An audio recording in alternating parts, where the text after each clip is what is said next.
Hello friends, আমার channel gardening tips and ট্রিক্সে আপনাদের সবাইকে স্বাগত।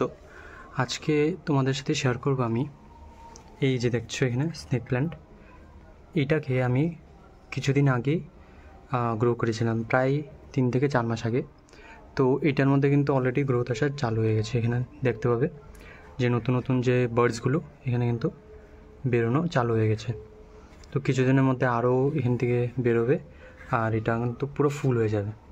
তো তোমরা যদি চাও কি কীভাবে কেয়ার করবে আর এটা কাটিংসগুলি লাগাবে, তো সেইটার বিষয়ে আমি আজকের এই ভিডিওতে তোমাদের সাথে শেয়ার করব। তো তোমরা কিন্তু ভিডিওটা স্কিপ না করে পুরো দেখবে, আর যদি ভালো লাগে অবশ্যই লাইক, শেয়ার অ্যান্ড কমেন্ট করতে ভুলবেন না। আর অবশ্যই কিন্তু ভিডিওগুলো ভালো লাগলে অবশ্যই পাশে থাকবে। তো চলো ভিডিওটা শুরু করা যাক। তো আজকে আমি তোমাদের সাথে শেয়ার করব খুব ইজিলি কিভাবে স্নেক প্ল্যান্ট, যেটা আমাকে বলি লতা গাছ বলা হয় বা যেটা আমরা স্নেক প্ল্যান্টই বলি মেনলি, তো এটাকে তোমরা কিভাবে খুব ইজিলি গ্রো করবে। তো এখানে কিন্তু আমরা দেখতে পাচ্ছ এখানে ছোট ছোট পাল্পস কিন্তু এগুলো বের হয়, ছোট ছোট এরকম চারার মতো বের হয়।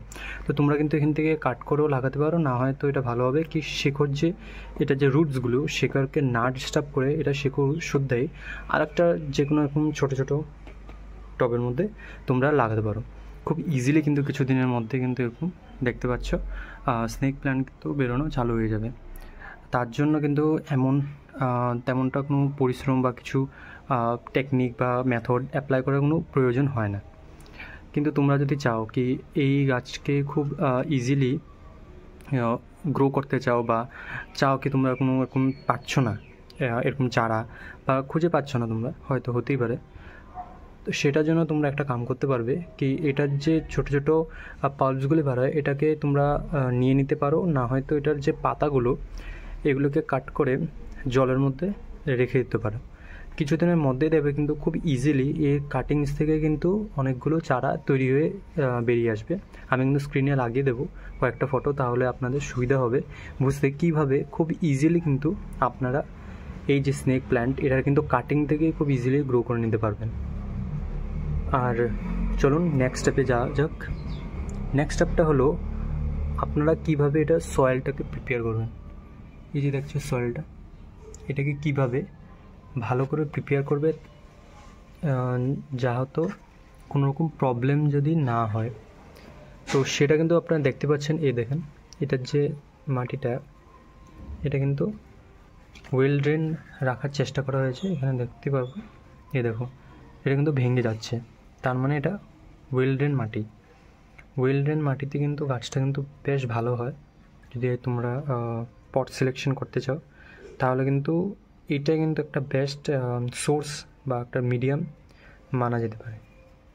এটাতে কিন্তু খুব ইজিলি গ্রো হয়ে যায় আর খুব একটা ভালো গ্রোথ চালু হয়ে যায় কিছুদিনের মধ্যেই। তো এখানে দেখতে পাবে এটা কিন্তু এরকম স্পাইকের মতো উপর দিকে ওঠে, আর এটার মুখটা যেহেতু সাপের মুখের একটা স্ট্রাকচার বা এপিয়ারেন্স আসে, তার জন্য কিন্তু এটার নাম স্নেক প্ল্যান্টও পড়ে। খুব ইজিলি কিন্তু কিছুদিনের মধ্যে খুব সুন্দর একটা গাছ পেয়ে যেতে পারেন এই স্নেক প্ল্যান্ট। আর আপনার বাড়িতে কিন্তু এটা ডেকোরেশনের পারপাসে সাজানোর ক্ষেত্রে খুব ভালো ইউজ হবে আর খুব ভালো একটা বেনিফিটও দেবে, কারণ এই গাছের অনেক অনেক ভালো ভালো বেনিফিটসও আছে। কারণ এটা যে পলিউশন থাকে আমাদের চারপাশে এটাকে কিন্তু অ্যাবজর্ব করে, অনেক কেমিক্যাল বা অনেক বিষাক্তক যেগুলি কেমিক্যাল থাকে ওটা কিন্তু অ্যাবজর্ব করে অক্সিজেন রিলিজ করার কাম করে। হ্যাঁ, আমি মোবাইলেও দেখেছি, অনেকজনই দেখেছে হয়তো অনেক ভিডিওতে বা অনেক ইনফরমেশনে কি এটা কিন্তু অনেকটা ভালো কাম করে অক্সিজেন রিলিজ করার বা এনভায়রনমেন্টকে পরিষ্কার করার, পরিচ্ছন্ন বা এয়ার পিউরিফায়ারের কাম করে। তো এই গাছে কিন্তু অনেকগুলো বেনিফিট আছে। আপনারা অবশ্যই এটাকে গ্রো করবেন আর দেখবেন এটা থেকে কীভাবে আপনারা কিছুদিনের মধ্যে অনেকটা ভালো গ্রোথ পাবে। তো ভিডিওটা কেমন লাগলো অবশ্যই বলবেন। Thanks for watching.